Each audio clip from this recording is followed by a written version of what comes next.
Hello guys, what's up? At ako nga to si Jello, ang nag-iisang charotero sa buhay mo. At kung mapapansin nyo nga guys, nandito kami sa Maymilas Lechon. This is my first time para naman maka-experience at makakain dito kasama yung aking bayaw na si Kuya Michael. At syempre yung asawa niya, si Ate Cecil at si Kuya Jojo, na lagi ko rin kasama every time na magpapacheck up ako sa orthopedic.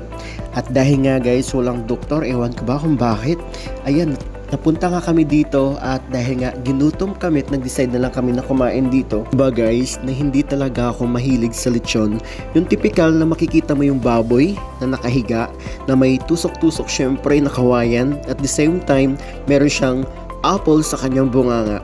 And after nga namin guys sa Maymilas Lechon ay nag-ikot-ikot nga muna kami at ayan nadaanan nga namin ang GMA 7 at syempre matagal ko na rin naman yan guys nakikita pero na-amaze lang din ulit ako dahil nga sa tagal ng panahon ay medyo nadaanan ko ulit sila. Ayan diba mga kapuso, what's up guys? Nung bago-bago lang ako dito sa Metro Manila ay iniisip ko talaga na kapag naggawi ako sa building ng Channel 2, Channel 5 or Channel 7, iba may makabangga akong artista.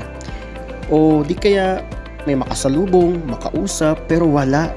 At yun nga guys, talaga purong gwardiya lang talaga nandiyan dyan. Lalo na nung dati sa previous job ko na halos pabalik-balik nga ako sa mga stations na yan. Naku guys, talagang wala akong makitang artista. At the same time guys, ginagawa lang naman ng mga gwardiya yung trabaho nila for the security purposes. O diba? And after nga namin dyan guys, ay may nakita nga kaming namalimos at syempre nagbigay naman kami. And after an hour nga at mahaba-habang biyahe naman ay halos nga naubos namin ng buong isang araw sa kalye. At ito nga guys, ay nag-decide na rin kaming pauwi at naipit nga kami dyan ng traffic. Pero okay lang dahil masaya naman yung biyahe namin at the same time nga may mga kwentuhan din tungkol sa buhay-buhay at bonding nga na rin namin magkakapatid. O diba? Habang nababiyahe nga kami dyan guys ay naisip ko na nung hindi pa nga ako talaga na disgrasya ay this is my normal life na kapag mga gabi na ay biyahe na at syempre maghahanap buhay tayo dahil panggabi nga tayo dun sa aking trabaho. Pero ngayon syempre kailangan natin magpahinga, magpagaling at para naman sa susunod na laban natin sa buhay ay lagi tayong ready.